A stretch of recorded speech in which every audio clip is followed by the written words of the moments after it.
You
gave up a TV job to start a podcast in your basement.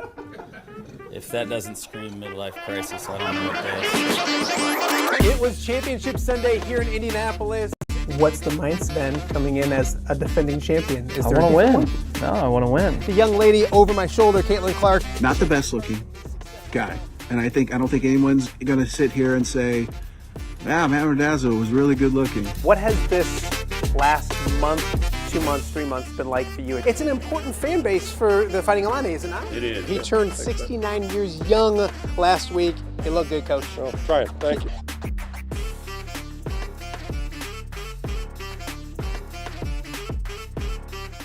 Welcome to Off Day with Matt Randazzo here on a Monday in the Quad Cities. Monday, August 3rd. The month of August is officially here. Thank you guys for joining us. Starting your work week with us. Another big week of shows planned here on Off Day with Matt Randazzo again this week. If you're watching us live on YouTube, thank you for doing that. We greatly appreciate it. If you have subscribed, thank you. If you have not subscribed, please do so ASAP, and then tell all your friends about what we're doing each and every weekday at 10 a.m. Anywhere you can watch it from. So many different platforms you can watch it from as well. So we do appreciate it. Also, stay interactive with us. You can go to our YouTube chat. Our everydayers are there all the time. And you can hop in, ask questions, comments, complaints, all those kind of things. We greatly appreciate that as well. We're also live on X. X has been very, very good to us. So if you're watching us on X, we appreciate that as well. We are streaming on the WHO Plus streaming app. So greetings and welcome to our friends and viewers in Central Iowa.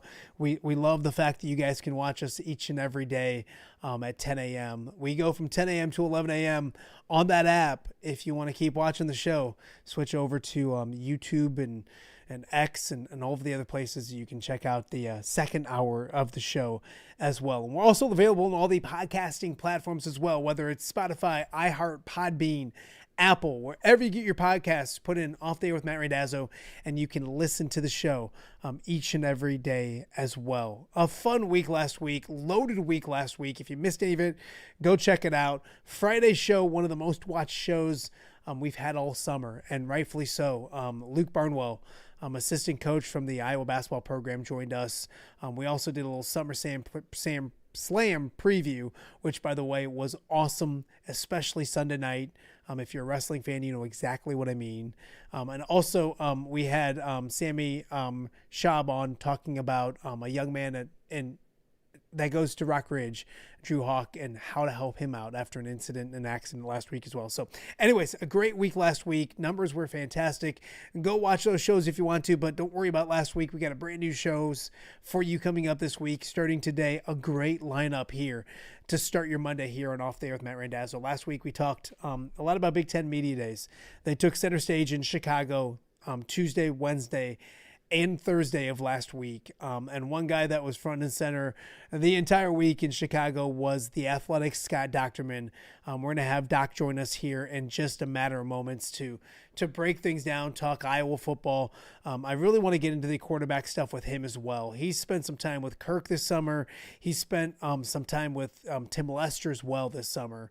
A great insight from Scott Dochterman as it comes to Iowa football, where they can get through this year. And then that quarterback competition, if you will continue to heat up throughout August and into the season, most likely as well. So Scott Dochterman from The Athletic joining us in just a matter of moments. Don't go anywhere. Also, we're going to start previewing high school football teams this week as well. We are less than 3 weeks away from the start of high school football season. August 21st is the first Friday of high school football in Illinois. It's week 0 in Iowa. Most teams will start the 28th in Iowa, but it's week 0 for some teams, including Davenport Assumption. They'll have a great Cross River game on the 21st with Geneseo. We've got Assumption head coach Nate Gilbraith joining us coming up a little bit later on in hour number 1 of the show as well. So excited to get talking high school football. And then in hour number 2, we've got Greg Armstrong talking what should be a huge show coming up on Sunday at the Other Bar. We'll preview the View from the West kickoff party, talk a little Illinois side of the river high school football as well. So Greg Armstrong on today's show as well. And then much, much more. You never know what happens throughout the day here on Off Day with Matt Randazzo. Of course, today is the Major League Baseball trade deadline. The Cubs already active. They traded for Kevin Gossman yesterday, adding to their rotation. The Sox have already added to the rotation over the weekend as well. Of course, Skubal going to the Dodgers, much to the delight of John Bodenkamp, much to the chagrin of the majority of baseball fans. And it's not a hating the Dodgers thing, and it's not a big bad Dodgers we don't like you thing. It's the fact that baseball's weird and messed up. No blame of the Dodgers. They're playing in the system they can play in and do the things they're doing. But man, the rich get richer when it comes to the Dodgers and their rotation as well. We'll keep an eye throughout the morning on the Major League Baseball trade deadline, and we'll bring you anything that may come up when it comes to that as well. As I mentioned, Scott Dochterman in a matter of moments. Do want to bring up some basketball news over the weekend. Of course, the court injunction came allowing more players to have eligibility. That includes Tavion Banks at the University of Iowa. So he's got a year left. He got on social media yesterday and thanked Iowa. He's heading to the transfer portal. Iowa fans that are flipping out that Tavion Banks isn't coming back. I think it's a very mutual thing. when it comes to that as well. Iowa had moved on. They couldn't sit there and wait until, August to find out if they would have a forward back on this year's team. So they've moved on, and they as we mentioned, and we talked with Luke Barnwell on Friday, they love what they have. They have 10, 11 guys back from last year. They add 4 newcomers. You're looking at 14, 15 guys that are going to play a lot of basketball and compete for minutes at the University of Iowa. I think they just moved on, and they're okay with that. And I think Tavion's that okay with that as well. He's in a tough position because he's got to find some place to go play basketball coming up this next season. There's not a ton of places that just have roster spots available, or I don't want to say roster spots because there's teams out there that definitely have roster spots, but ones in which you're going to go there and make an impact and play. And that's what we'll find out, see where Tavion Banks lands. Obviously, a fantastic season at the University of Iowa. What he did in the NCAA tournament and in the postseason, those type of things will always be remembered. But I think Iowa basketball is in a really good spot, despite now losing Bennett Sturtz. You figure Tavion Banks and Alvaro Figueres are all gone from last year's team. I think if you're an Iowa fan, you really like what they have coming back, some of the pieces they have, and some of the pieces they've added as well. So, again, if you missed Friday's show, go check out Luke Barnwell. A fantastic conversation with him when it comes to the future of Iowa basketball, what it looked like this past summer, who stepped up, all of those type of things on Friday's show with Luke Barnwell as well. But we start today with football. College football right around the corner. The Big Ten Media Days are in the books, and nobody had them covered better than our first guest right here on OTA. So joining us now to talk a bunch of Big Ten football, a guy who's a little less busy this week, although I'm sure very busy. Scott Dochterman from The Athletic joins us right now. Good to see you, my friend. Are you ready for football?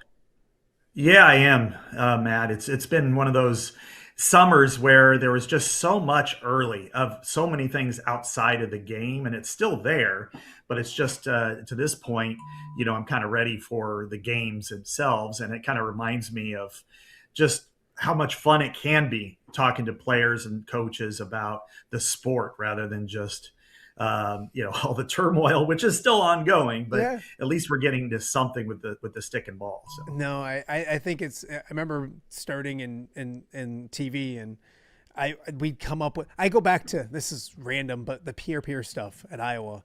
And I was just starting out, and I'm like, well, this isn't what I wanted to cover. You know what I mean? It's like, I like sports. I don't like the other things. So sometimes you like to get back to the actual thing you love the most, which is the actual sport of it. Big Ten Media Days last week in Chicago, 3 very busy days. Before we get into some specifics, I want to talk to you about Iowa, obviously, a little Illinois as well. Big picture wise, what'd you come out? Obviously, there was plenty of banter about the SEC at Big Ten Media Days. Indiana's still really good. What was the headline? If I said to you, what'd you come away with the most out of Big Ten Media Days, what would it have been? I think that the Big Ten is finally out of what to give. And that's everything for the system. That's against the SEC. I think it finally came out and said, you know what, we're the best. We've been the best conference. We've won 3 straight big national titles. They've won 22 postseason games the last 2 years. They're 8-2 head-to-head against the SEC in the postseason the last 2 years. That we're tired of all this chatter. And of course, it was all headlined by Kurt Signetti, who really feels that way.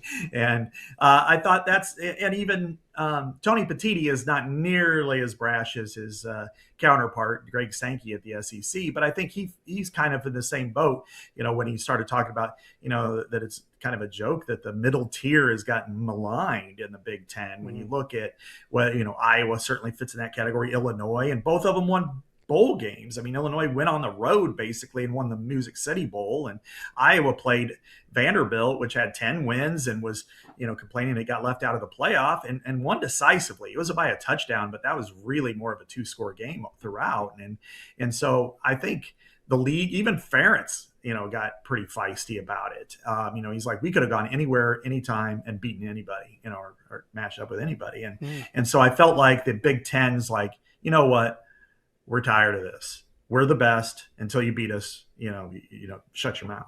Yeah, no, absolutely. Scott Dochterman joining us on Off There with Matt Randazzo. You mentioned Iowa. And I think we saw Signetti and that kind of stuff later on. It almost started. We'll talk more Illinois in a second, but Tuesday was great. It started off with Brett Bielema talking all about, mentioning the SEC right off the bat. And then he had Kirk. Matt Campbell was that day as well. I think Tuesday was really interesting, especially for our area. What'd you get from Kirk? I always joke that, like, Kirk is Kirk, and you're not going to get much from him. Year one to year whatever now, 25, 26, whatever it is. What did you get from Kirk, I guess, on Tuesday? Honestly, I mean, I had to go. I left a recorder at Kirk because I had to do Matt Campbell and Brett Bielema. So I was really kind of all over the place that day. But I did run into him a couple of times and asked him some questions, and then listened to kind of what he had to say later on. And I think he's quietly optimistic about his team, which is pretty much par for the course. But I think the takeaway, the big headline to me is he always just tries to caution, optimism. He just tries to push it down, and instead he was rearing it up about Tony Diaz. Yeah. And I mean, and color me surprised, because I've kind of reached that skeptical status. Just like, I want to see it before I can buy into it. I remember I'm old enough to remember Caleb Brown from Ohio State coming and being the next big thing, and that didn't work out. And several other, players, quarterbacks. I thought Cade McNamara would do a good job. Of course, he did the opposite of that. And so I think in this situation, I'm like, wow, Kirk's actually saying this and throwing him in the same sentence as Marshall Yonda and Bob Sanders.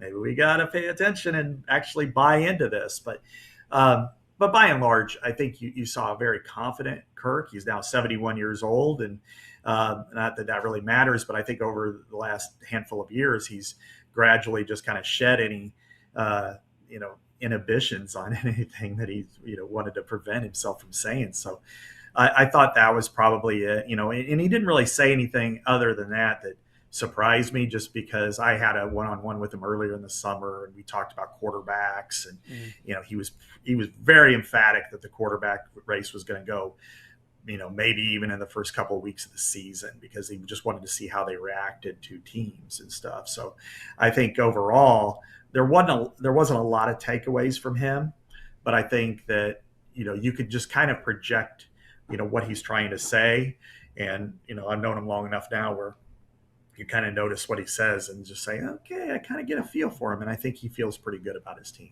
No, I used to joke, my dad got older, and especially when he got into his 70s, I'd say, Dad, and he's like, not that he didn't care, but it's like, I can kind of say what I want to say now. And Kirk, not that he's a loose cannon by any stretch of the imagination, but you can tell now is to the point where he's very comfortable saying what he feels needs to be said.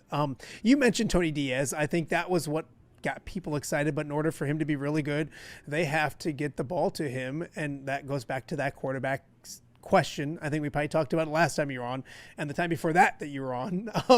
Where are you at with this thing? And honestly, I talked with Tom Kakert last week, and he's like, I'll talk to people inside the building that you think would know, or I don't want to say inside the building, so I don't want to get Tommy in trouble. You talk to people that know, and they think, well, it might be Hecklinski. And then you talk to some other people that you think might know, and they would say Hank Brown. And so are you seeing the same thing where it really is, they have no clue where this thing's going to go right now? I think if they started today, if today was game day, I think Hecklinski would be the starter today, but that is 50.5% versus 49.5%. Wow. It is very, very close. I was with Tim Lester for about 3 hours one morning. I think it was late June. Yeah, it was late June. And we went over, he pulled up all these charts on what's the, here's what they did. And the number of passes they threw, which was 175 to 173 that they charted. And he didn't chart things like drops. He didn't give them credit for it, but he didn't give them a penalty for it, drops, or even throwaways that were the recommended throwaway, okay, everybody's covered, get rid of it type of thing. And the things that he saw that right now I'll use the merits that they got. One is Jeremy Hecklinski had 8 interceptions to Hank Brown's 4. So that's got to come down. He's got to show either better decision making or a little more accuracy. But then with Hank Brown, he has a tendency to check down a little bit more often, and they want to be explosive. I mean, this is Iowa. I can't believe I'm saying this, but they want their passing game to be explosive. Crazy. And they want to take shots. Yeah, it's great. I mean, I think everybody should appreciate that. So it's going to be, if Hank Brown can take more shots and connect more down the field, he's got the prototype body that you would want. He's 6'4", 6'5", big arm, smart, can do all those things. But then, Jeremy Hecklinski brings them another dynamic. And, because he's a gunslinger for sure. And with that provides a little more mistakes, but it also provides a little bit of necessary swagger to it. And, I don't know which direction they're going to go. I mean, do you want somebody who will attack downfield, but possibly throw the game losing interception? Or do you want somebody who just won't attack down the field and they got a punt, or it's 4th and 8 and then he checks it down to the tight end for a 5-yard gain, So, and those are the negatives, because the positives are that they're in a much better situation than they've been at a minimum since Spencer Petras, but probably, maybe higher than that. Not from a mental standpoint, but from a physical standpoint. I think they're better than what they were with Spencer. Certainly the other quarterbacks, save for Mark Gronowski. So that being said, how does that work for the passing game? Well, I really like their top 3 pass catchers now with Tony Diaz apparently going to set the world on fire. So, DJ Vanami is, to me, I think he's going to be, if not the best tight end in the Big Ten, he's going to be 1 or 2, and which means he's going to be one of the top 3 or 4 in the country. Reese Vanderzee really came on strong, made a lot of plays. And if Diaz can be that difference maker at Z, they've got 3 legitimate threats, not just guys, but threats. And that's something we haven't seen since Smith-Marset, Brandon Smith. Charlie Jones would have been, but they didn't use him enough. Tyron Tracy was completely out of position. And so I think this could be an asset in the passing game. And that's something that we just, it's been a long time since we've had since we've seen one of those at Iowa. Yeah, I call it the Tom Kakert stat that he always brings up. But I think no pass catcher's receiver has gotten 500 yards receiving since like 2019 in a season, which is crazy to even think about. There's a theory out there, and I'm going to say the theory and tell me that if Tim Lester gets to choose the starting quarterback, it's going to be Jeremy Hecklinski, because you mentioned the explosive plays and that type of thing. If Kirk has a bigger say, it might be the guy that you just said had half the turnovers as the other guy in Hank Brown. Is it that simple to say? And I guess whose decision, obviously it's going to be a joint decision, but who's got the most say when it comes to who might be the quarterback in the fall? Tim or Kirk? It's definitely Tim. I mean, this is Tim's position, spot. He's gonna, and I think people are trying to apply a previous standard to this competition, and it's just not accurate. Tim has full reign here. Now, that doesn't mean Kirk won't have a say. Kirk obviously will have a say, because he's the one that speaks in front of everybody. He's the one who's going to have to describe it, why he went with a certain quarterback, why he backs a certain quarterback if that quarterback isn't very good or plays poorly. But it's Tim Lester's decision, because he's going to be, he and the other offensive coaches, they're going to be with those players every single day, charting every single pass, monitoring every single step in their dropbacks, where their decisions were made, how they read the coverage, how quickly they got the ball out of their hands. I mean, they do everything, whether it's timing is so, impactful. Did they go to their second read, or did they throw to their primary? I mean, all of those things figure into this. This isn't just a gut feeling necessarily. And even then, and they chart all of it, and it might still come down to a coin flip or a gut feeling. And both at the very, very, very end, if they're that even. And, I asked Kirk specifically about, well, if you get to, the season and you're watching this competition and you go with a guy, I mean, you've always been hesitant about pulling a quarterback. How much leeway do they get if somebody goes in and they're 0 for 5 in the first quarter and 3 for 10 with 2 interceptions, then the game looks too big for him. And he really didn't seem to have a problem with pulling him, because it's the one thing that both of them, but specifically Lester, said. He goes, I'd like to see him get hit in training camp, because that's the only way we're going to know who responds. And it makes sense. But he was also like, I don't think we'll do it, because, you are going against Iowa. You're not going against Northern Iowa in training camp. They've got a pretty good defense. So, but that being said, so they expect us to go into the season. So it very well could come down to who makes good decisions and who moves the team. There is some, kind of intangible qualities that filter into this. So I expect Iowa to, Kids Day may not be a decision maker, a changer at all. It may help, but let's say one has a great day and one doesn't. Then we'll see it and we'll write about it and we'll talk about it. Yeah. We'll get on your podcast next week and yap about it. There you But go. we're also there, but they're going to also say, well, you know what? In practice 2 days ago, it was the other way around. Now, what gives it an added plus is it's in the stadium, it's a scrimmage situation, and it's in front of fans. Yeah. So then you start to say, maybe this guy's a little more comfortable in front of people, and that's where it all matters. The additional part is that they think it's going to go into the season. So it may come down to that, like say Iowa State.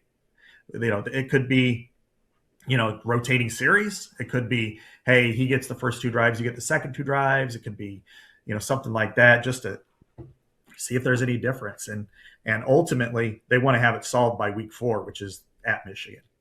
Scott Dochterman joining us on Off There with Matt Randazzo. I don't know if you knew this, Scott, but Iowa fans can be pessimistic sometimes. And so I've had Iowa fans say to me, like, if you got 2 quarterbacks, you don't have one. That whole cliche back. You've been around it. You've obviously talked to them. Where's your confidence that they have 2 good options, not the opposite where they don't have an option. They're trying to find out how you're going to do this. You pretty confident that there's one of these 2 guys can be good in the system and have a good season this year?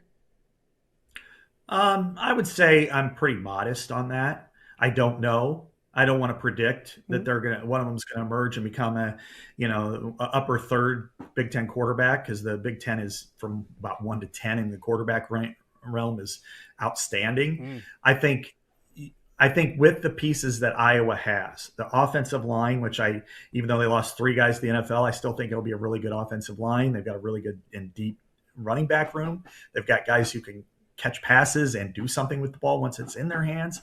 That I think the quarterback doesn't need for them to be successful, a good team. The quarterback largely just needs to make the right decisions and make the right throws. For them to be a CFP contender, the quarterback needs to be a difference maker, and I don't know that they have that right now. Maybe they will. Maybe it's, maybe Jeremy Eklinski is really Diego Pavia when he's out there. Which Iowa fans wouldn't want. They wouldn't want him, but they'd want somebody to play like him. Yeah, absolutely. If he could play like that, Yeah. this team's got a real chance to be playing a home game in December. Wow. That good. Wow. I think they're capable of that. If he's not, then you're going to have to fist fight your way through one of the first 3 Big Ten games and then kind of hold on to your chair for the rest of the season. So I think though, the pessimism, I understand it. I can share it to some extent, because you get to that point, under when Brian was the OC, that you just saw the same thing over and over and over again, the same, and nothing changed. Well, it has changed a lot since Tim Lester's there, but people aren't really going to give it credit till they see it. And even though they averaged almost 30 points a game last year, and they would have been a tough out for anybody. If there would have been a 2014 playoff, Matt, they would have played Miami right off the bat. And you're talking about the best offensive line in the country against the best defensive line in the country. Yeah. I think that's a fist fight. I don't know if Iowa wins, but I think Iowa competes. And anyway, so I understand the pessimism. It's understandable, but it's also, you might want to give him a little credit, because Kirk is much more relaxed than he was, say, 2 or 3 years ago, or especially 3 years ago.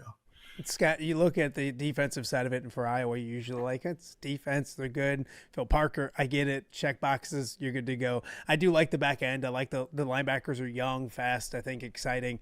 boy, it just comes back to that defensive line. And that's kind of sounded, Kirk even kind of mentioned, we have question marks up there. Is it come down to defensively? When does Iowa fans need to start being concerned about the defensive line, or is it's a work in progress, but it's Iowa defense is going to be just fine? I think my concern with it is it's probably going to arise against Michigan. I mean, there's just no other way around it. I mean, Michigan is a very physical team. That's where they want to be, under Kyle Whittingham. And I think, they've got veteran running backs. They're a good team. And they got a incoming freshman who's off the charts, Savion Hitter. So I think that's when you're going to need your defensive line to step up.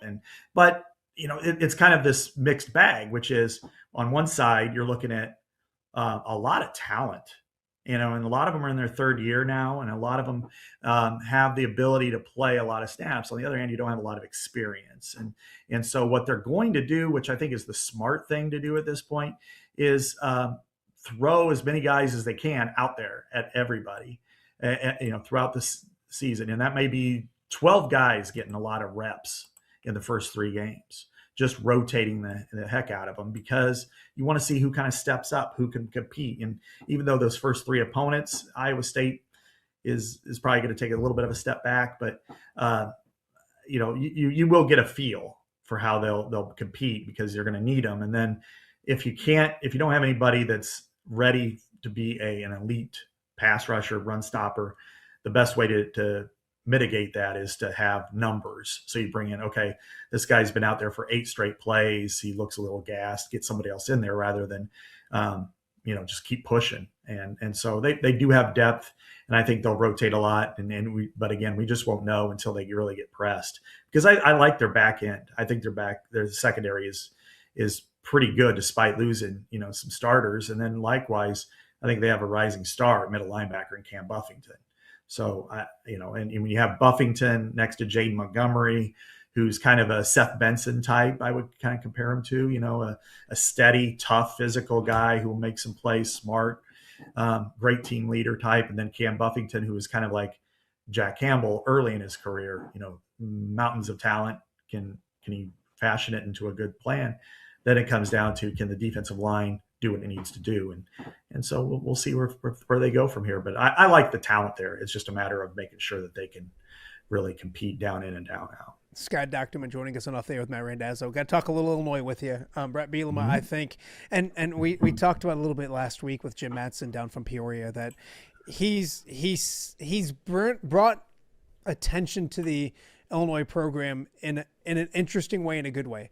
One, the things he says, whether it's the timeout and the actions during a bowl game, or it's opening with a little jab at SEC Media Day, or at the SEC at Big Ten Media Days, or whether it's the fact that the program's won 19 games in 2 years. Doc, like, that's at Illinois. Like, if you would have told me that 5 years ago, I would have thought you were crazy, and that's what he's done. Your thoughts from Brett Bielema on Tuesday of last week, not just the football side of things, but Brett putting Illinois on the spotlight, or in the spotlight, when 5 years ago that wasn't the case at all. Brett's done a remarkable job. They have the best athletic director in the country, and they have always been the sleeping giant, in my opinion, of the Big Ten. 6th most populous state, most diverse state maybe in the country. And I mean diverse, I mean like Chicagoland, is its own entity. You've got Northern Illinois is kind of a upper Midwest feel. Then you got downstate, you're close to St. Louis, Indianapolis. You've got all these factors, and you're the only, you're the flagship institution, not only of the state, but there's no other, FBS program. Well, I should say power conference program that's a public school in the state. It should have been better all along, and it hasn't been. Brett, and what he has done is put it on a path of sustainability, which Illinois, we remember those days when Ron Turner took them to the Sugar Bowl and they won the Big Ten title, and the next year they're 5-7. Or Ron Zook takes them to the Rose Bowl, and then they go 5-7 with all their talent returning. And then, even a couple of years ago, Brett had that situation where they're one game out of the Big Ten title or championship game, and then next year go 5-7. Well, they defeated that the last 2 years. 19 wins, 10 wins, and 9 wins. Beat SEC opponents in bowl games. Looked impressive doing it. Have some swagger. I spent all of Friday at Illinois with Brett, on the field, seeing the biggest scoreboard in the country. It's a renaissance. It is massive, by the way. It is unbelievably it looks large. awesome. It 17,000 square feet. The next biggest is 10. I mean, maybe it blocks the wind there, which I think will be healthy for the world. But Yeah. I mean, they've sold out of their season tickets this year. They've sold out. They've actually added student season tickets because there's, I was joking to them, and Brett wasn't there for it, but I remember being there in 2018, and Iowa played there and won 63-0. And I counted the number of students in the student section in the third quarter. There were 29. I mean, it was just, and now you've got 8,000 and they're going to expand to 10. Yeah. I mean, this is a renaissance.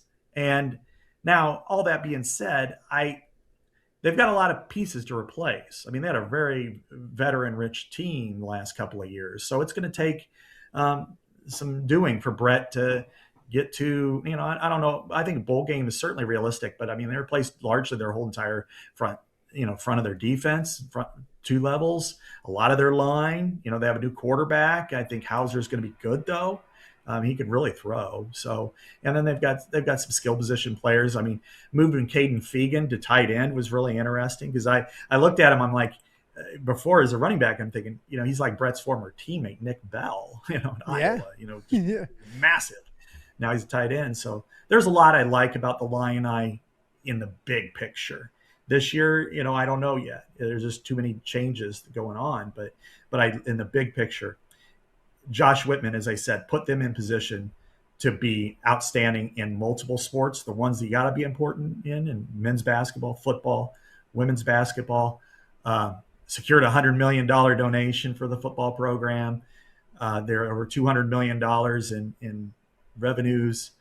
This program is going places, and it just, can Brett be consistent enough to get to another bowl game? If he can get to another bowl game, then the momentum's there. If he falls to 4-8, then then you're kind of going back to the same old questions about Illinois. But he's certainly been an upgrade over what they've had there since Makovic. I'm not even being facetious. Forever. No, it's been forever. You were there on Friday. I got to ask you, I don't know if you talked to at any point at Big Ten Media Days or saw Matthew Bailey on the field at all on Friday. Obviously, Quad City kid, a great story there where you got that late offer, and I feel like with his story's been in Illinois, it'd be great to finish it with a fantastic season this year. I think he can play football on Sundays at the next level eventually. And he's a guy that brings a ton of experience. Just your thoughts on that. They've become DBU. I mean, when it comes to the guys they've put recently into the NFL, Kirby Joseph to Witherspoon and everything in between. Where does and they play it? They lean into that, if you will, in their secondary.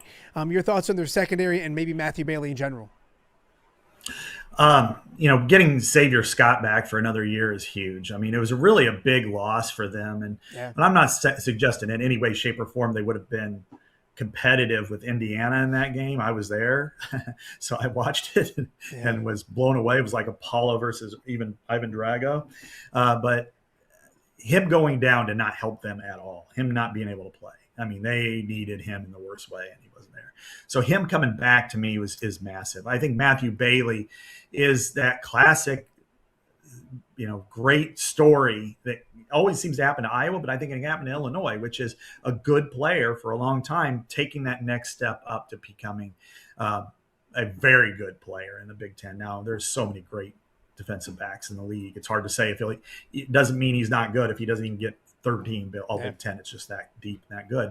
But I think he's a leader. He needs to be for that defense. They've lost a lot of pieces. He's got a lot of loyalty, as you know, to Illinois. And players feel that, and I think he's the type of guy that can really elevate that team and play more like not just one player, but like 1.2 part of a player because of that leadership skills, is that equity that he's built, that I think everybody rallies around him. And that's going to be really key for the Illini to stabilize. They've got some, they played Duke, and that was one of the things Brett was really emphasized. I think it was in his press conference Tuesday. Was like, look, we're playing the ACC champ in our non-conference. They're coming here. That's a big deal. And granted, they're without Darian Menza, who went to Miami and under auspicious circumstances. But I think it's still kind of again, I think Matthew Bailey is the kind of kid that every single team would want. And he's the type of player that you look at and Iowa might go, we probably missed on this kid. He should be a Hawkeye, but you know what? He's a great Illini. Scott, we're in this area where we had Brett Greenwood and Jake Gervais and people like that fly under that was supposed to be him. He was the next QC kid that was going to go. And obviously Brett with a little Iowa in him came and swooped him in. Last question for you. You got to get going. Who wins this thing? I know Ohio State is the favorite when the media knows everything. So that poll came out. I do. And Indiana's sitting there at 3. I think Iowa and Illinois respectively 8 and 9. Who wins the Big Ten? Who's in the Big Ten championship game? I guess maybe the best question. And then who wins the whole thing? I was going through the lineup the other day, and I think I could see a real crazy scenario where there's like 4 teams that are 8 and 1, and then you're trying to figure out who wins it, who gets in on the tiebreaker. I'll say my top 3 and top 4 in order. Oregon 1. I think they're the best team in the league. I think they've got, their defensive line is elite, but they also have to replace 2 coordinators. Ohio State has the most difficult schedule in Big Ten history. Their opponents were 51-30 last year in Big Ten play. They play 7 teams that won at least 9 games last year. I mean, this is a very difficult schedule. And so I think they get tripped up at least once. But I also think and then they also play Texas, by the way. So I think they could also be, maybe even a 2-loss type of team and still maybe win the whole thing. Third, I've got Indiana, but I'm bullish on Indiana. I think they could be another 11-1 type of team this year. Maybe they'd get tripped up once, but not more than twice. And then Penn State's my sleeper. Me too. They have an advantageous schedule. It was the teams that they play were combined 33-48 last year. They play USC, Michigan, and Washington, or they're kind of their big 3. And all of those teams are in the same category they are. So it's really a matter of how they execute. And when you bring, we think back to what Cignetti did and bring all those JMU guys and how well they played early on. I think there's a lot of elements there for Matt with what goes on in Happy Valley.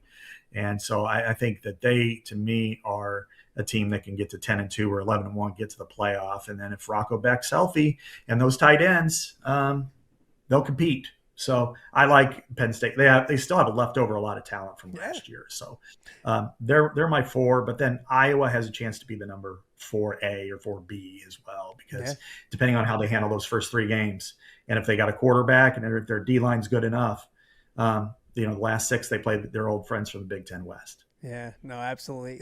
Doc, I always appreciate this. Make sure you check out everything he's doing on The Athletic. Are you going to be in Iowa City, I'm assuming, on August 14th? For Iowa Football Media Day? Yep, I'm going to be there. So beautiful. We're doing this goofy little show from there once again this year. So I will see you on the 14th. Good. Always appreciate your time. I know you're busy. Get out of here. We'll talk to you soon. All right. Thanks so much, man. Thanks, buddy. That is Scott Dochterman with The Athletic. I would watch Big Ten Media Days last week, and I'd hear Doc's voice and all the time. And I'm just like, he is one, he's in heaven because he loves Big Ten football. And then 2, he's as good as he gets. So I love him taking some time today and joining us to kind of talk Iowa, Illinois as well. He spent Friday in Champaign. So awesome stuff as always from Scott Dochterman. Coming up after the break, we're going to start talking high school football. Less than 3 weeks away from the start of the high school football season. We'll start previewing teams around the area, and we'll start in the MAC. And no, it's not the MAC because of football, but we'll start on the Iowa side of the river. And Assumption will be joined by their head coach, Nate Gilbraith, right after this. You're watching OTA. It's a Monday right here in the Quad Cities. We'll be right back. All right, be honest. Are you craving Hungry Hobo again? You know, that fresh sliced meat piled high on those amazing sandwiches, hot off the grill chicken and steak, with all those delicious toppings, the biggest and best selection of baked potatoes, or simply some waffle fries dipped in cheese. Well, now that Quad City favorite is even easier to get. Download the Hungry Hobo app today. Order ahead, skip the line, and earn rewards all at the same time. There's Double Points Monday and exclusive specials as well. With 12 locations in the Quad City area, it's Hungry Hobo. Now even easier to find, but still hard to resist. Rafferty Funeral Home, dedicated to serving families in the Quad Cities since 2007. Hi, welcome. Here, come on in. An experienced staff plans each service to reflect the unique life and legacy of your loved one. Rafferty Funeral Home is proud to serve our community with dignity, respect, and compassion, helping you to celebrate your traditions and lasting memories no matter your faith, culture, or budget. Rafferty Funeral Home in Moline. Call today to discuss pre-arrangements.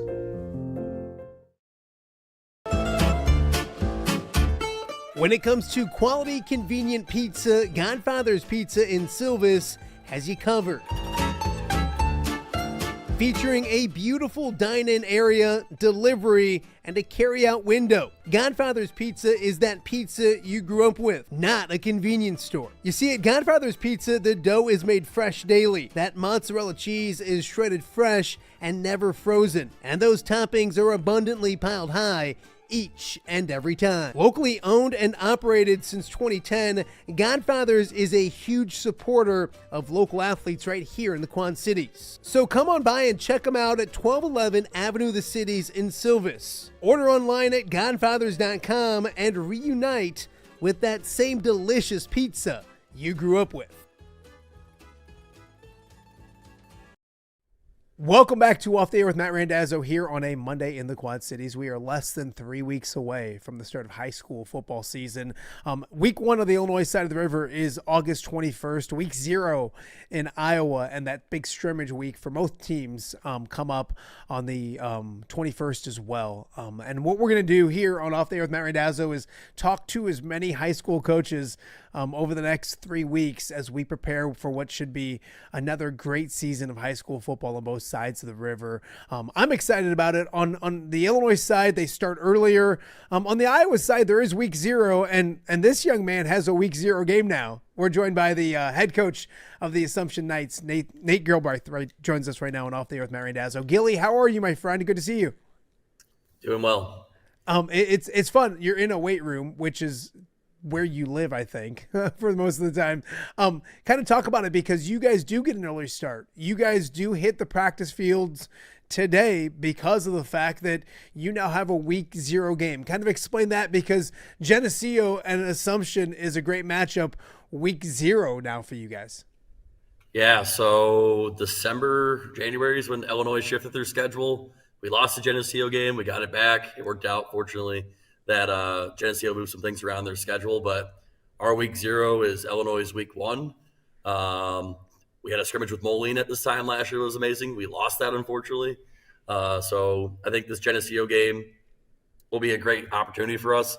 What would usually be camp week for us is now our first week of practice. So our kids know that. They understand how important it is, not giving up a single day of practice over these next 3 weeks, knowing that these first 2 weeks of our season are going to matter quite a bit. Absolutely. So you'll do 0, 1, and then take a bye week after that? Is that how you guys look? Week 2, yep. Have you thought about that bye week? Not that you're thinking about a bye week at all. I know how you're wired. You're only thinking about probably today's practice, but not a lot of bye weeks usually happen, obviously. Do you like that? Do you like maybe seeing your team for 2 weeks and then maybe hitting a reset button and working and maybe going back in the lab? How do you approach the now bye week after 2 games? So at Moline, we had some bye weeks happen this season for 2 of the years I was there. And, with the one team, it was real nice. We got healthy. We game planned for a certain opponent that was coming up that week. The other year, it was like, oh, we're kind of getting hot right now. Like, this is a good momentum builder for us. And then it kind of felt like we were starting all over again, going to like a week 9 game. I remember that year. So I think for this team, I think who we play right off the bat between Geneseo and Solon, we're playing a quarterfinalist and a semifinalist right off the bat from last year. 2 top legit opponents in the state of Illinois and Iowa, which I'm excited about. And I think it's going to tell us a lot on film. We're going to feel like maybe we're really good at some areas, and maybe we're not as good in other areas, but we're going to find out one way or another. And I think that's going to be a great time to get healthy, get some things fixed going to week 3, week 4 against Muscatine, West, Central DeWitt. I think it's going to be a very big fundamental week for us. So yeah, no, absolutely. It's going to be nice. It's funny. Basically, if you're 2-0, you want to keep playing. If you're 0-2, you love the bye week. It's probably the way you. It's more like the answer to that question is talk to me after week 2, Dazzo, and I'll give you an answer whether if I like it or don't like it. Nate Gilbraith joins us right now on Off Day with Matt Randazzo. You look at that program. Are you going into year 3 or year 4? Year 3 now. Year 3. And obviously numbers are really good. You're excited. The excitement's around the program. Can you talk about Gilly going over there as year 1 and now here is year 3? What's, I guess, the biggest difference? We'll start with you, not your program, but we'll start with you. What's the biggest difference between head coach Nate Gilbraith back 3 years ago and what you're doing now? Trial and error, I would say. Year 1, year 3, but all those mistakes of things maybe you thought I thought I knew going to year 1 that maybe didn't work out. I had to adjust to year 2. That I don't know. It's a lot of learning on the way. So there's things that worked year 1 that we've kept through now. There's things that did not work year 1 that I've eliminated, adjusted year 2. Obviously, sometimes those things work, sometimes those things don't. But I would say this too: each year's a new team, new clientele that you're going to work with, and you got to meet those needs of that personnel that you're working with, those players, those athletes, those parents. And I think we have a really good group of kids coming in from last year to this year to the future years, and it's exciting. I think the commitment level is high, and I think when that commitment level is high, it makes my job easier. So I think I've learned a lot about myself in terms of a play caller, a head coach. Delegating's huge.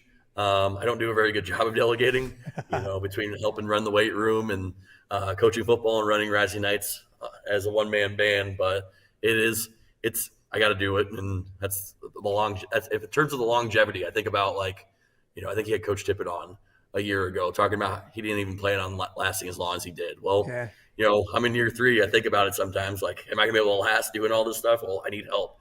And I think I got some great helpers at the lower levels with Bob Swift and Phil Ledbetter helping me out with Rising Knights. Those are 2 huge guys that do a lot for me at those lower levels. I think about Derek Miller at the fresh soft level, who does all that, takes all that weight off. I don't have to worry about the fresh soft during the season. I teach them. I don't have to deal with them as athletes always.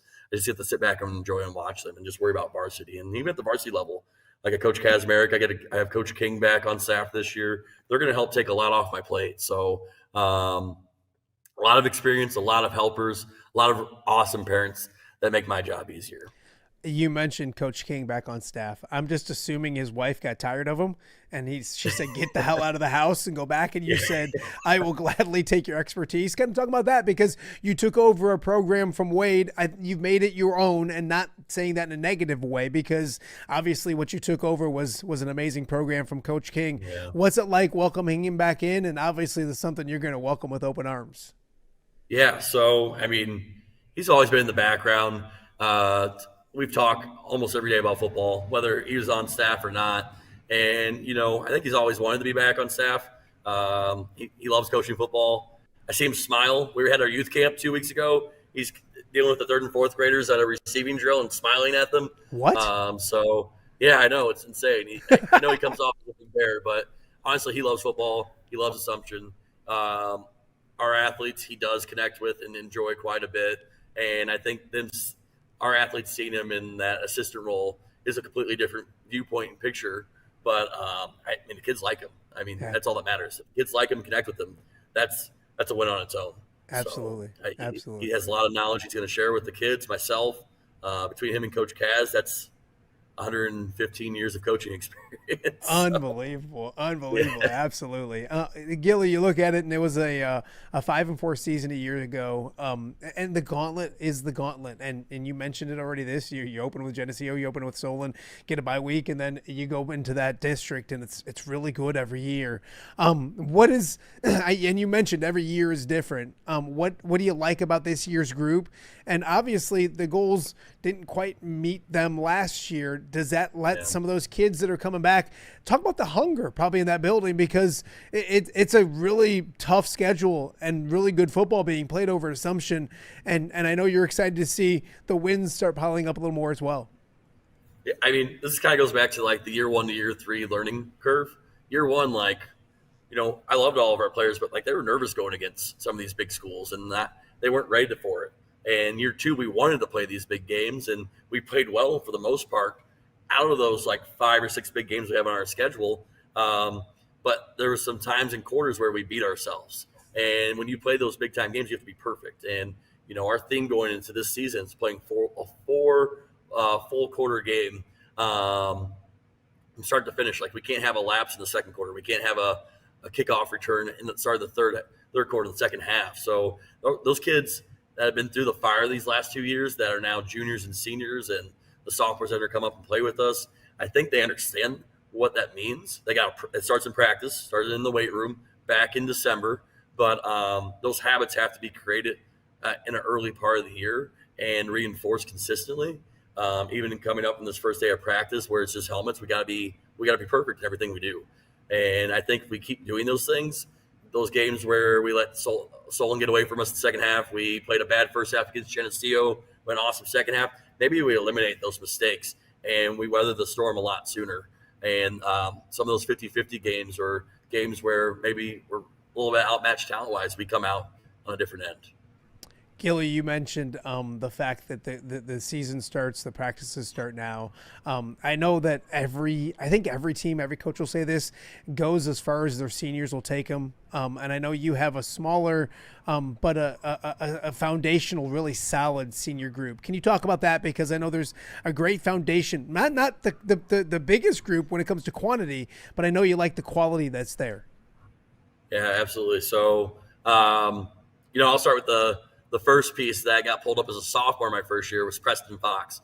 He's a squirrely, goofy lineman that we have to pull up and play at right guard as a sophomore. And was he ready? Physically, yes, but mentally, maybe not right away. But I know this from sophomore day one Preston to senior day one Preston, he's a completely different kid. And that maturity does come at some point. He's developed into a leader. He's a team captain this year. He's going to be a two-way player. He's a kid that's going to lead the way for us up front. Another kid is Luke Jobson, who got pulled up halfway through year 1, played the second half of the year with us at defensive back, was our quarterback last year as a junior. Going to be a two-way guy for us again. And he's going to be a big playmaker, another captain for us. Daniel Murphy, who played last year in a role and then ended up being a starter halfway through the season due to some injuries. He came in against the biggest game of the year against Waller after 3 plays of someone going down. And it was like the best next man up experience I've ever been around. And he played his butt off. And I think he's going to be a nice center for us this year, a nice defensive end for us. Jacob Lane, Peter Miller, guys who really took a big step on offense last year. I think they're going to step up and be leaders in that aspect too and compete for a captain spot. So you got 5 or 6 guys alone that I just named off from the senior class that are going to matter quite a bit on offense and defense. And then, we have some juniors, like an Amir Dunlap Gillespie. He started as a freshman for us my first year. He's going to be a junior this year. Huge steps. Playing varsity football as a freshman is not an easy task at all. And, there were some ups and downs with him playing. But last year, man, if he doesn't get hurt, he competes for an all-state bid as a football player. He's going to be a two-way guy. He's going to get after it. Ben Thunderberg, who played as a sophomore last year, is going to be a second-year starter. So we got a lot of 2- and 3-year starters between this junior-senior class to where I don't feel like we're very young. Akil Shovlin played. He had a big eye opener against Solon last year as a sophomore DB, but man, from week 1 to week 9, he's a completely different player. So I'll take those growing pains to now where we have this junior senior class meshing together. I think it's going to be huge for us. Nate Gilbraith is joining us right now on Off Day with Matt Randazzo. You look at this schedule and I want to talk about the game we had last year, and you get it again with Geneseo. We've already talked a little bit about it, but obviously such a great matchup. When you look at, I'm a uniform guy, I'm a helmets guy, and when you saw the Assumption A and the Knights line up against the Geneseo G, it was just cool to see last year. I'm out in Geneseo. You get them at your place this year, week 0. Talk about, obviously, it's a celebration. Obviously, it's a big game because it's not a scrimmage. It's a week 1 game for you, or your first game of the season. But I think it's a celebration of what's right about high school football in our area and some of the traditional powerhouses going head to head. Talk about that series. I know it's the second year of it, and I know you're excited to be in it once again. Yeah, Coach Furlong's a great coach. He's really turned the Geneseo program back to the right path of getting back to the quarterfinals, the semifinals, competing for a Big Six title. They're a physical team. They packed the house. Win, lose, or draw, like last year, that game was an awesome experience. That was a playoff game. There was tons of people there from both communities. Yeah. Our kids lived that experience up. They didn't get the outcome they wanted, but like that experience matched any experience going into Central DeWitt last year, playing Waller last year, playing Mount Vernon. Like our kids were ready for a playoff type environment. And, I went and watched them play Morris last year. That crowd was just as packed as our game in week 2. So I expect a big crowd. I expect, I always say it's great fundamental football.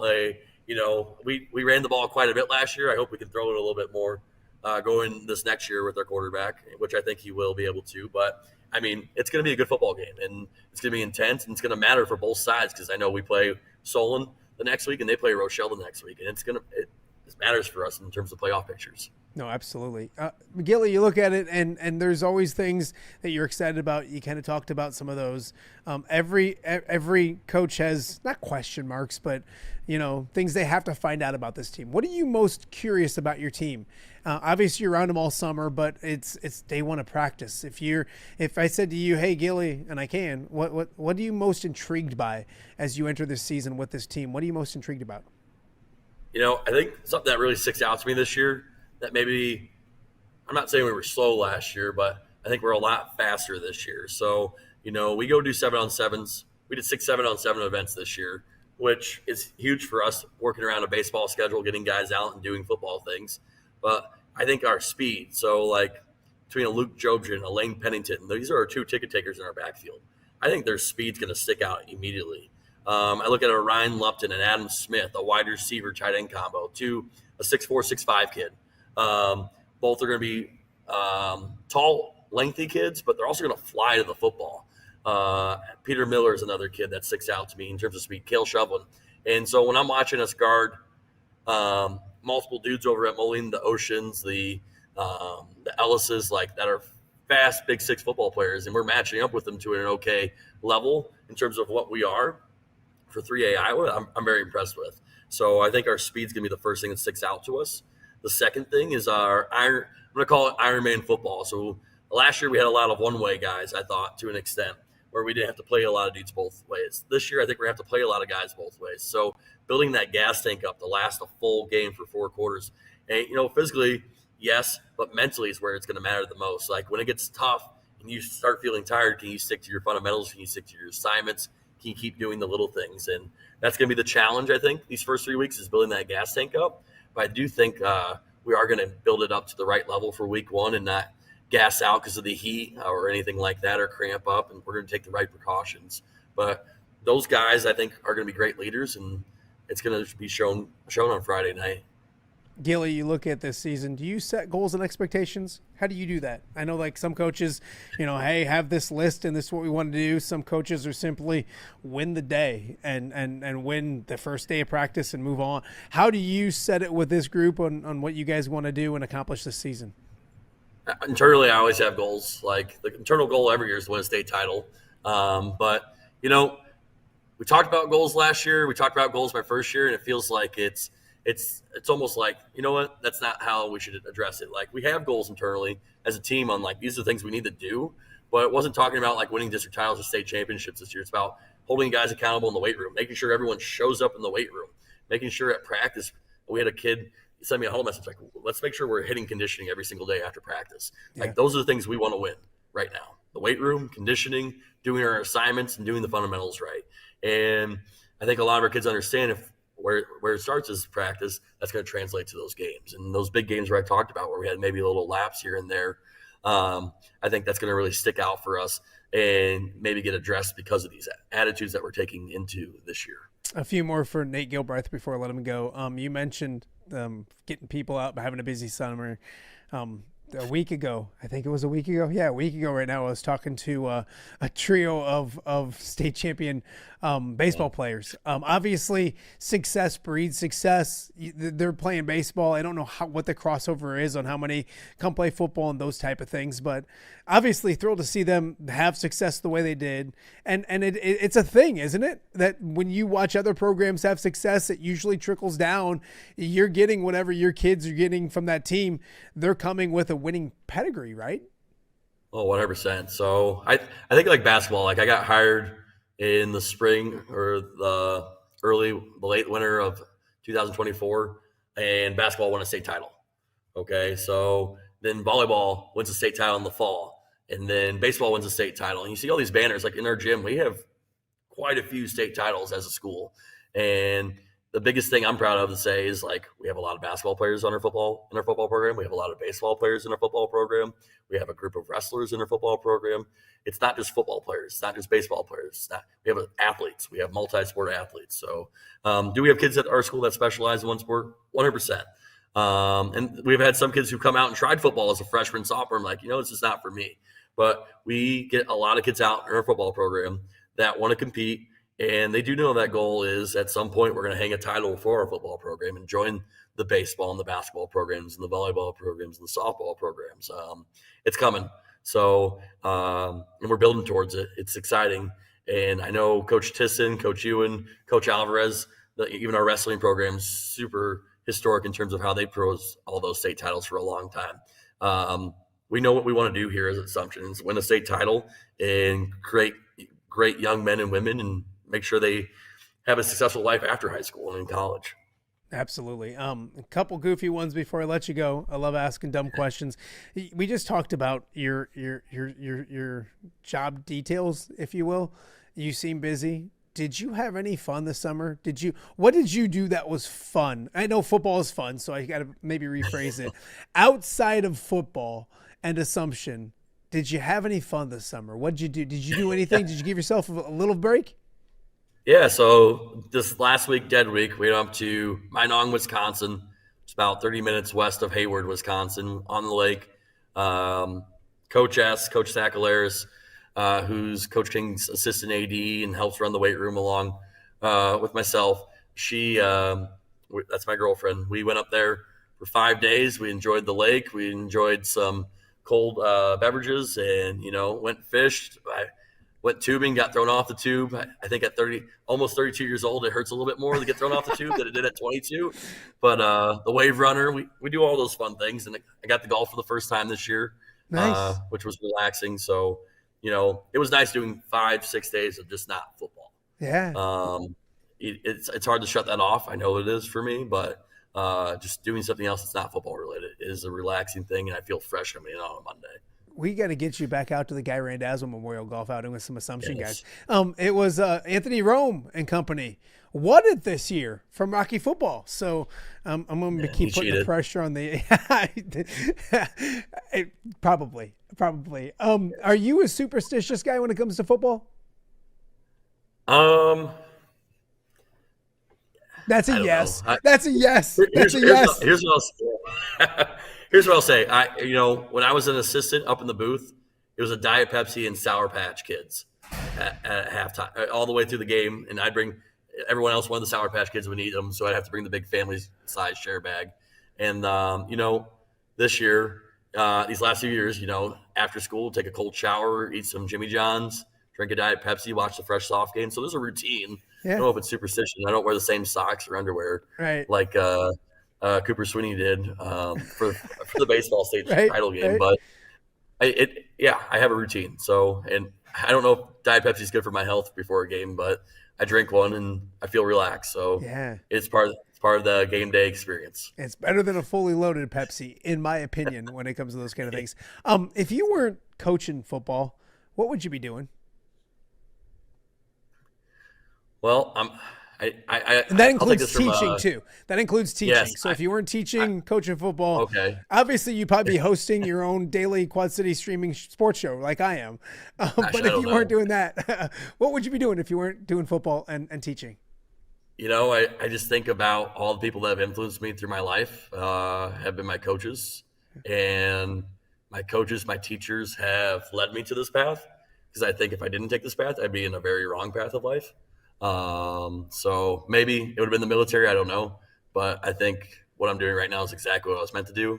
And between all those, playing Rising Knights at a very young age, playing football at Allman, being around coaches at Allman, Moline, Kewanee, all those guys shaped me who I am today. So even the teachers I had that probably yelled at me, my mom that yelled at me for all the bad grades I brought home, but I pulled my head out of my butt, and I am who I am today because of them. So I don't know if it would have been a great path for me if I didn't become a teacher or a coach. So because of that path I've taken, I want to make sure I help those guys take the right path too in life. That's a great answer. Great answer. Last one. Do you make Coach Kaz and Coach King younger, or do they make you older every day? Or is it a balancing act?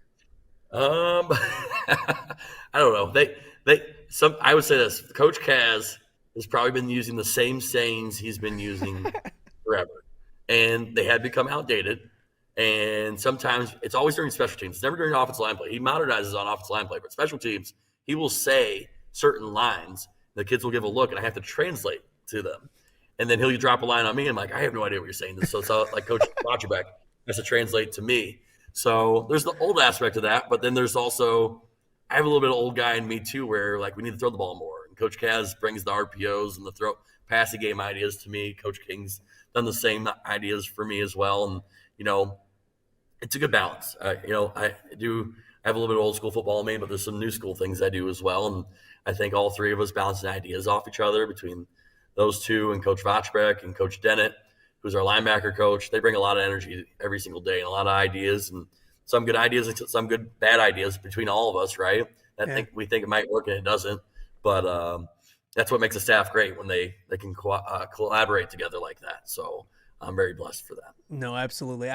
Wade King's one of my favorite people, but like early on in my career covering Coach King and going over and like, hey, do you mind if I come over to practice? You got to be here early. And like I was, and I understand that completely, but like when you get him out of football, he's one of the funniest people you ever meet. Like really, he's hilarious. And so, he's fantastic. Great to see him back doing, football things.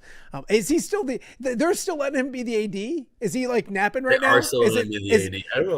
He's probably sound asleep or something like that. I usually gets his morning and afternoon naps and everything like that. No, I'm kidding. He's awesome. Gillet, you're awesome as well. Best of luck this year.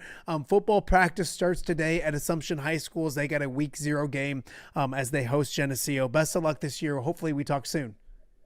Thank you. All right, that is Coach Gilbraith over at Assumption. An exciting week right now because football practice is starting Wednesday in Illinois.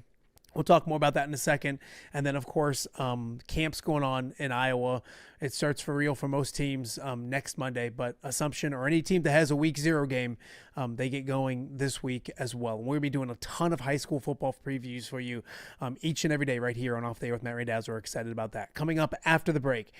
This Sunday, we're having a very fun event. It's the second annual View from the West kickoff party at the Other Bar. We're going to be joined by Greg Armstrong to talk more about that. And again, as we mentioned, Illinois high school football kicks off practice for everybody on Wednesday. We'll talk some more football with Greg Armstrong from View from the West right after this. You're watching OTA. It's a Monday right here in the Quad Cities. Hey, I'm the Crawford guy. Ooh, do you guys always speak at the same time? Sorry, guys. I'll go first. If you need help with your heating or air conditioning, or electrical, or plumbing, Crawford Company can solve your problem. But what about your problem? What problem? Do you not hear yourselves? Take it from me, the Crawford lady. And me, the Crawford guy. Crawford is the comfort company.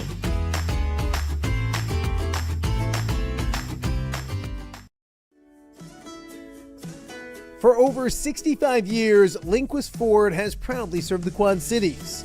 and they're just getting started. Looking for a new ride?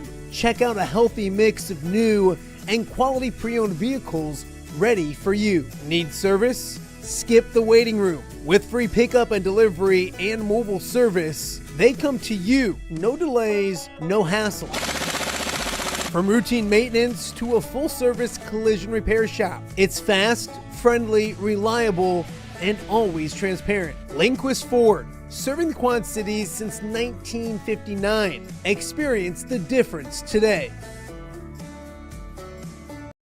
I'll start. Wait, I don't even know where I want to start. You gotta start with the best looking coach in the Quad Cities. Okay, I mean, we gotta start there. I was gonna get in trouble if I started one I knew way that or was the coming. other. I knew it was coming there sooner or later. This is gonna be fun. It's never going away. It might go away. Keep being good looking, man. Welcome back to Off There with Matt Randazzo here on a Monday in the Quad Cities. As you could just see, we had an amazing time last year partnering up with our friends from View from the West for the inaugural kickoff party at the other bar in Moline. Great turnout. We didn't count people, but I would guess 60 to 70 people. Coaches from all over the Illinois side of the river came and talked high school football with us last August. And the exciting thing is later this week on Sunday, we get to do it all over again. Joining us now to talk all about what's coming up on Sunday, August 9th, is my good friend and co-host of View from the West, Greg Armstrong. Football's coming, buddy. How are you on a Monday? I'm good. Like, summer feels like it's officially over for me. Like, I just got back from a vacation, and now it's like things are getting real now, right? We're buying book bags for school. We're getting new shoes. We're doing all the things that kids do before school starts. So it's like it feels very real, which also means like football's here because it's coming earlier than it has in the past. So yeah. It's crazy because we came back. So a week ago from today was my first show back after vacation. And it's the same way every year for me. Like, you love going on a summer vacation, you go on a trip, family, whatever. And then like, as you come home, and it's been this way for, well, I haven't had kids for 25 years, but for a long time, it was always like, this is that time of year where you like start thinking about football, and it gets you excited because you start thinking of Friday nights. How are you going to game plan things? What's your Friday nights going to look like this year? Mine looked a little different last year from the prior 20 some, but they were a blast. And so I think that's the kind of vibes and fun you're getting. We just saw a little bit of it before we started the segment. That was a bunch of fun last year. And I don't want to sit here and like pat our own backs or anything like that, but we had no idea what to expect last year when we said, hey, let's throw this together. And we figured we could do a show. We didn't know who would show up, if we'd get coaches to come out, if other people would just come out and listen and watch. It was better than I could have possibly imagined last year, and I can't wait for this year as well.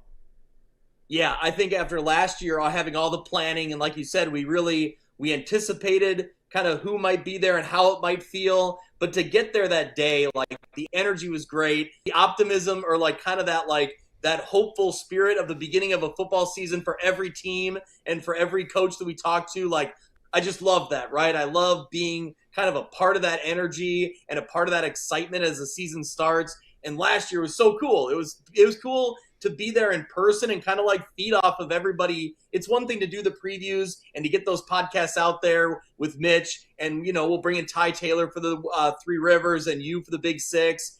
And it's one thing to record that show, but to be there in person and to kind of have the room reacting to what you're saying and all the energy, it was a ton of fun. And I'm excited. We're getting a lot of RSVPs, and we're, getting things planned and how it's going to all play out this year. It's going to be great. We mentioned the details. It's this Sunday, 4 to 6.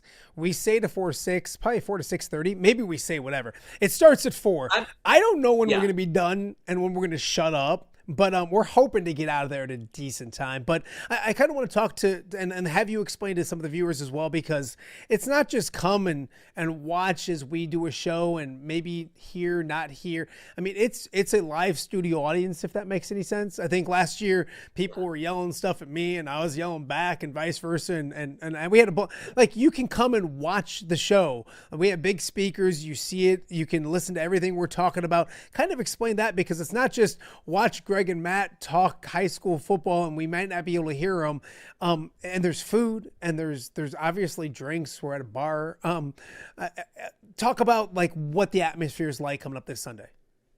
Well, I think that was kind of what our initial envisioning of this was like, I want fans and coaches and players and parents and anyone who is, invested in high school football, loves local high school football, wants to hear about it, wants to talk about it, wants to be involved. I feel like it's a way for everybody to kind of come together and be the part of the conversation. Last year it was cool to see coaches from opposite areas of our coverage area coming together and talking, because they don't see each other in person. They don't coach against each other in different conferences or different size schools. So to see them kind of come together and say, hey, buddy, how you doing? I haven't seen you in a while, like stuff like that. Or just fans of different teams saying hi to different coaches, saying hi to us, like as we talk, at them on this podcast every week. It's fun to meet them and talk to them and kind of get to know the people that are really out there supporting us on social media and doing all that. So like you said, it's kind of a whole event, right? That's why we call it a kickoff party, because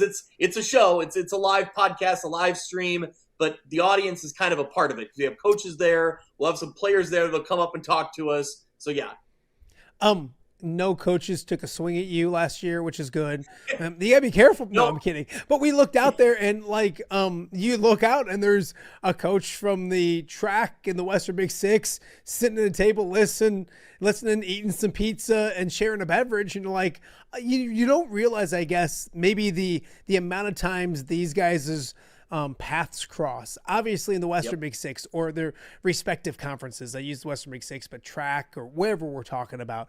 Obviously they intertwine there, but it's fun to watch and be like, oh, there's a guy from the track talking to the Western Big Six because they coached together umpteen years ago. We did have to break up Morrissey and Welch last year.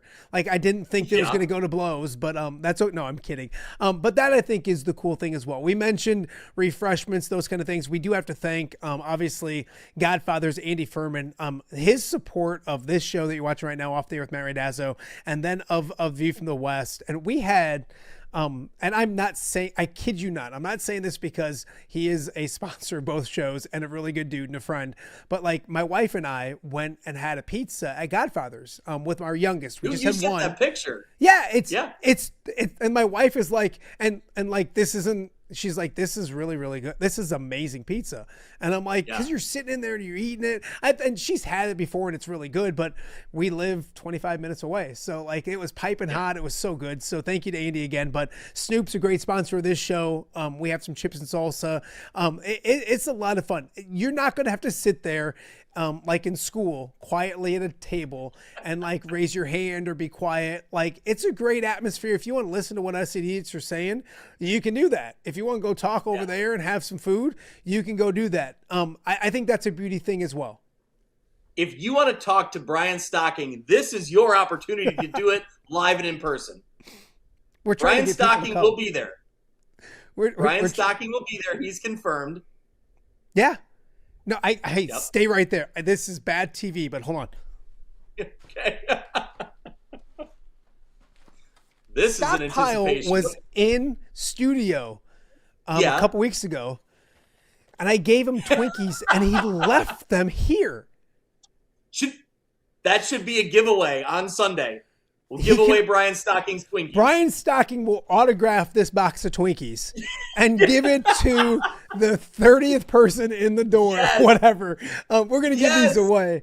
But yeah, I texted him. I said, Stockpile, I got you. Because we did, I don't know if you watched, but we did Stockpile snacks.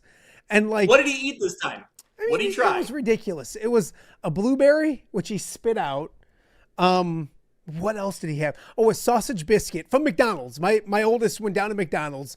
Believe it or not, it's not hard to convince a high school kid to go to McDonald's as long as you say, get yourself something as well. He was like, okay. Yeah. And then what else? Oh, a cinnamon roll. And the only thing he liked was the cinnamon roll. He spit out the blueberry and almost gagged. He is one of a kind. But yeah, we'll get Stockpile. Okay. We're going to have Stockpile sign his Twinkies and give them away. So that's a great segue into, like last year, there will be more giveaways, more merch giveaways brought to you by Breedlove Sporting Goods. Breedlove's has already They got hats ready to roll. We're going to give away some hats. They will also have a merch stand available live and in person this year. So we have a store. We have an online store. We have an online store. You can go there. But if it's convenient and it's easy and you're already at the other bar in Moline, Abby from Breedloves will be there selling merch live and in person. So I'm really excited about that because it kind of just makes it one step easier if you want to go that route. I was wearing my Tecmo Bowl. You had the Tecmo, and you have those designs again this year too, right? Yep. I was wearing my Alleman one the other day. I figured I didn't need it on Friday night, so I'd wear it. No, I kid. I'm an alum. I can say those kind of things. And I had a buddy from Moline that was like, "That is awesome." And I was like, yeah. He's like, do they have Moline ones? I'm like, they absolutely do. So I'm going to tell him to swing down on Sunday as well. If not, I'll get you one. Alvino, I'm sure, is watching this as well. So with all that being said, we do have a little football I do want to talk about before I let you get out of here. The official start of practice, which is a little different. It's usually on a Monday. And we go running. I mean, you remember the TV days where we would. I mean, we go back, Greg. You and I do, where they'd have like 2 days in the morning. They have morning practices and afternoon practices, and we would try to hit a couple practices in the morning and then a couple practices in the afternoon to just shoot previews. But Wednesday's the start date. Greg, I know we're kind of beating a dead horse, and I don't want to, but the fifth is on Wednesday. It's August 5th and opening of football practice is underway. Is that still weird? Is it a good thing, a bad thing? Or just, it is what it is. Let's just get ready for the season and go. We got to get over it and move on.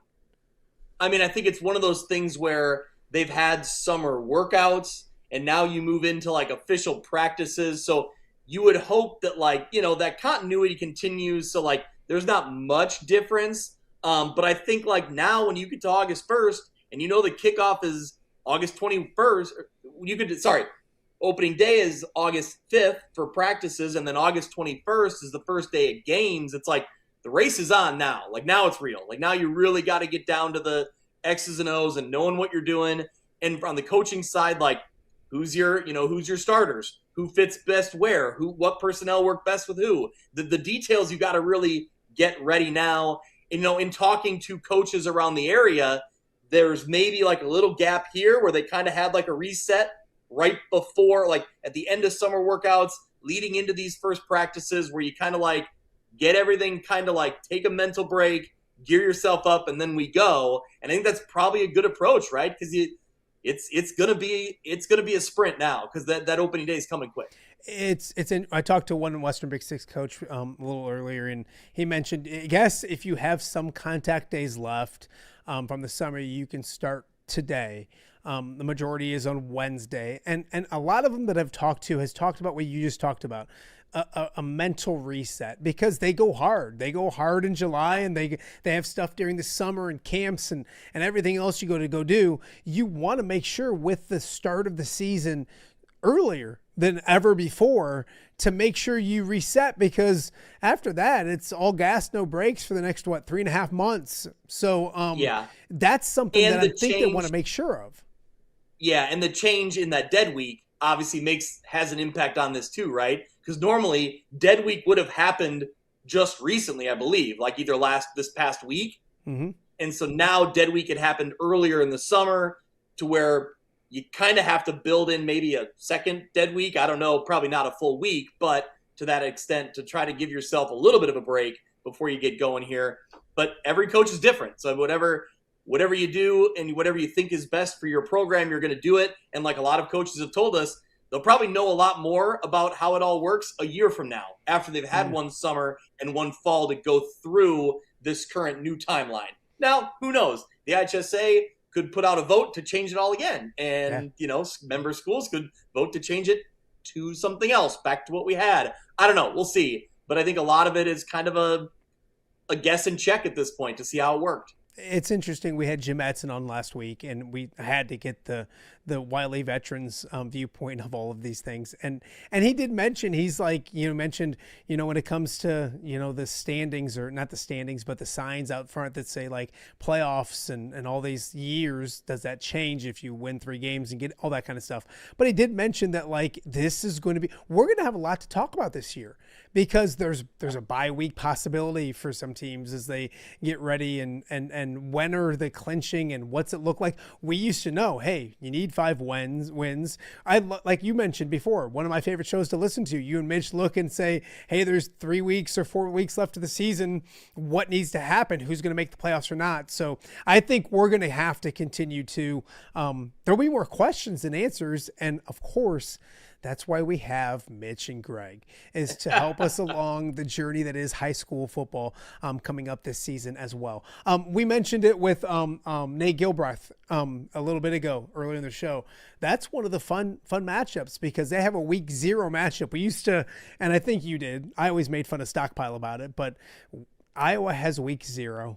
I don't understand it. Not too many teams play, but now Assumption has a week 0 because they had to get that game because of the change in the scheduling. That's a fascinating matchup. I know it's View from the West and the Iowa side's not a thing, but I think that's a really cool week 1 matchup that we just talked to Gilly about. Assumption and Geneseo was great last year. This year it's at Assumption. I think it's going to be an absolutely great way to start off the season. Oh, I think so too. And I think it's a fun local Quad City matchup. 2 pretty good teams historically over the years. Obviously, for our coverage area, Geneseo has been a really good football program for as long back as we remember. And most recently last year, making it back to the quarterfinals, playing a really good game against a good Morris program. They came up a little bit short. They played really tough. I'm excited to see what they have coming back. And I think that when you see what Gilbraith is doing at Assumption, they're going to be playing at a high level. They find themselves playing at a high level throughout the season. So I'm curious to kind of see what that looks like right off the bat. Yeah, that's a good one. Gilly's like the Pied Piper, man. Like their numbers are up. It's crazy how excited they are over at Assumption as well. All right, let's wrap it up by talking again. Recap it. Sunday, if you're bored, 4 o'clock to 6, whatever we end up going to. Tell people again, View from the West / OTA kickoff extravaganza party, year number 2. Yes. So the second annual View from the West live kickoff party. Like you said, Sunday, August 9th at the Other Bar, downtown Moline. I've been telling everybody 4 to 6:30. Last year, I think we gave it a 2-hour window and went a little bit long. This year, I think we're just going to say 4 to 6:30. We'll see where we end up. I think that'll be a pretty good time range, but we'll see. Yeah, and you think about it, I usually stockpile on towards the end. Yeah, I mean, build up the anticipation, right? So people want to hear from Stock, but we should just like we can have him on in the end, and if he just keeps talking, we'll leave and we'll just keep things on for him, and he can turn the light off when he's done. He can go through all the stats and stuff. Again, Godfather's Pizza on us. Snoop's Chips and Salsa on us. You don't have to worry about bring some money for some beverages, and come check out what should be a really fun show once again. It's the View from the West kickoff party from the Other Bar in Moline. I'll see you Thursday as we figure out how to make sure we don't mess this thing up technology-wise. Quickly, a shout out to Dane Miller and Ian Jacobs, who are going to be joining us on Thursday to make sure we don't mess it up. They're joining us on Sunday as well. We do all this talking stuff, but they got us through the tough stuff last year as well. And a huge shout out to the Other Bar in Moline. Yeah. Don't just go there on Sunday. Go there whenever you get a chance. They've been nothing but supportive. They can't wait to host us again for the second year in a row. So I really want to make sure to support them too, because they have a great space. It's a perfect location to kind of get the middle of our coverage area. I know for some coaches I've heard from, it is still a long drive. So some can't make it because of the distance, but really it is kind of a good central location for a lot of what teams we cover. So support that place. They've supported us, so we're really excited to be there on Sunday. Lastly, and I said lastly like 10 times, so I promise this is lastly. The View from the West. They've had football previews out already. What conferences are out there that people can go watch, and then what's coming up as we get closer to the season? Yeah, so the Northwest Upstate Illini, an 8-man preview is our first one. That's already out there. That went almost it might be now, I haven't looked recently, almost 2,000 views on YouTube. The small conference loves their football, man. They kill it. They get out there and watch it every year. The Lincoln Land Conference is out there. The Big Northern Conference we did last week. Tomorrow's episode is always a big one. It's the Three Rivers Athletic Conference. We got a ton of communities that put a ton of support into what we do. So we always know they'll be watching. They'll be listening. We'll have Ty Taylor on. He's kind of our View from the West Conference insider for the track. He knows all things Three Rivers. So we're really excited to get Ty Taylor from WRMJ on. And then we'll have on August 11th, the following Tuesday, will be the Western Big Six season preview. And then it's go time. Then it's going to be a week one preview after that. And Friday night, that next Friday, will be an Instant Reacts pod. So I can't wait. It'll be awesome. It's a ton of fun, and it's really changing high school football when it comes to how people spend their Friday nights. And this isn't bashing anything else, but highlights, and people want to see those. We get that, but they want to talk about how their team did, why they did a certain way, what went right, what went wrong, those type of things, and what it means big picture. We like to do that on Friday nights. So we're going to start with that on Sunday. Greg, I'll see you Thursday as we figure this nonsense out, and we'll see everyone coming up on Sunday down at the other bar. Thanks, buddy.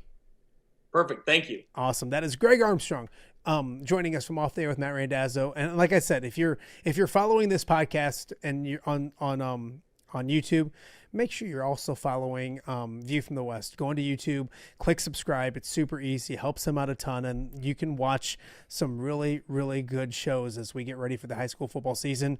And it's going to be here before we know it. We had a preview already today. We're going to preview a few more throughout this week as we go. And like as we mentioned, it'll be, gosh, I think it's 2 weeks. Yeah, 2 weeks from Friday is the start of the high school football season. Making sure, like it's coming quickly. So excited about that as well. We got a lot more to get to. You're watching OTA. It's a Monday right here in the Quad Cities. We'll be right back.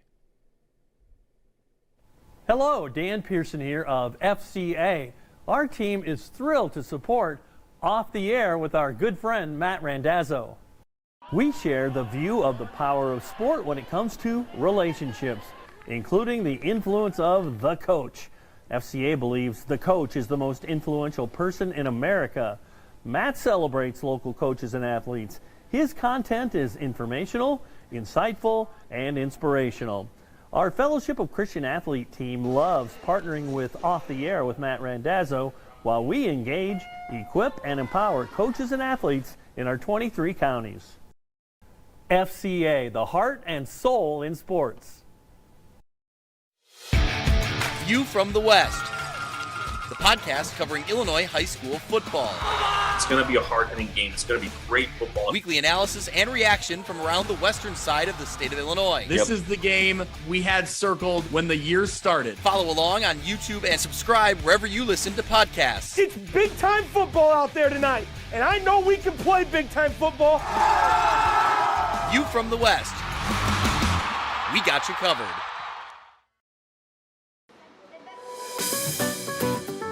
Are you looking for the Quad City's best chips and salsa? There's only one dude to turn to. Right on. Snoop. Hand-cut chips, fried fresh with that crunch you've come to love. And the most addicting salsa with delicious fresh ingredients each and every time. Pick up your chips and salsa, queso, enchiladas, and much more at the Stern Center in Rock Island. To place your order, simply call the man himself. It's Snoop at 309-314-8197 and find out for yourself what the rest of the Quad Cities already loves.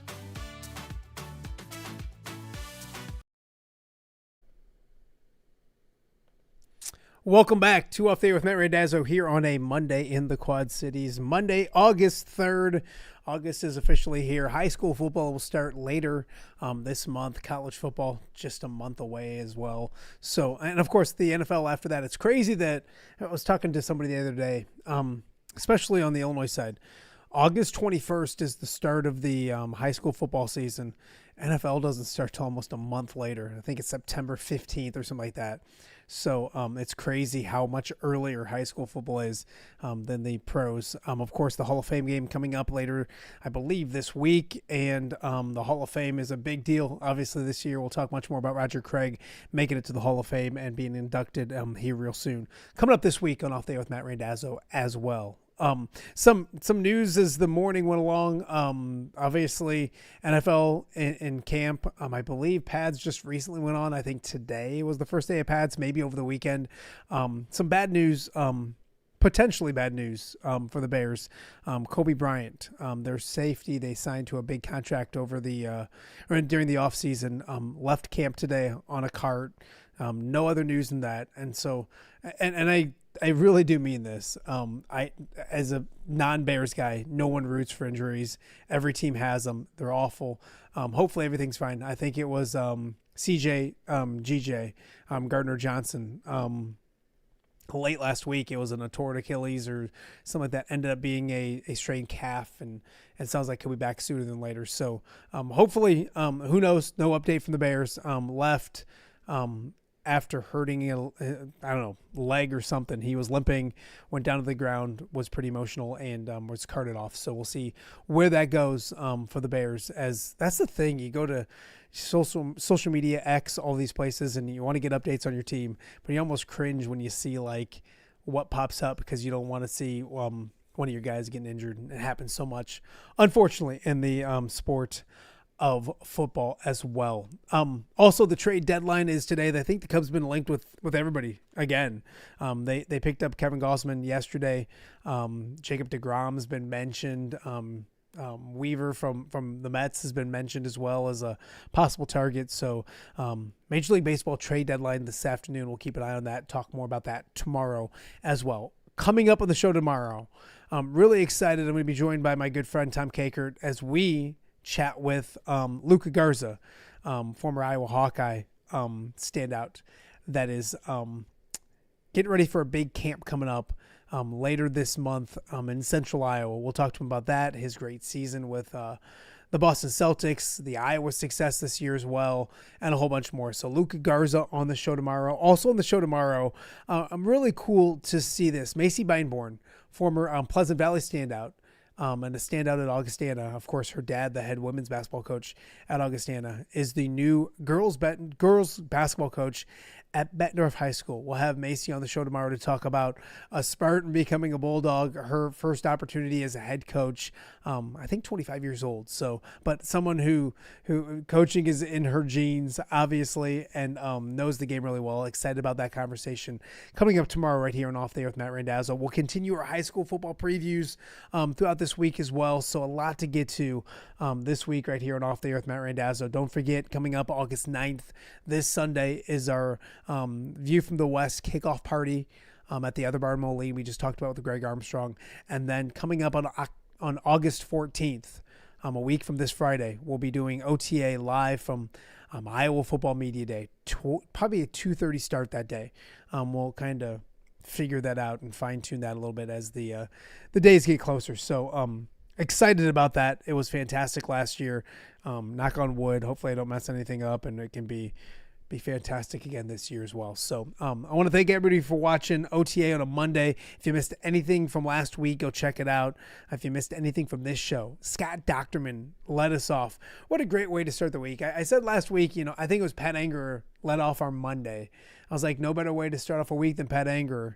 Well, Scott Dochterman's pretty good too. So Scott Dochterman on the show, Assumption's Nate Gilbraith, and of course a great conversation with Greg Armstrong as well. If you missed any of it, go back and check it out. Thank you to them for being with us. Thank you to you guys for watching.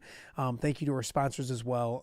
Also in August, we're starting a brand new sponsorship with the Black and Gold Shop. We'll have much more information on that and everything throughout this week as well. Really excited to have them join us as well. And we're going to do some shows from the Black and Gold Shop here in the Quad Cities as well. So really excited to welcome them to the sponsor family, along with all the great sponsors that we do have each and every day here in the Quad Cities, or on OTA.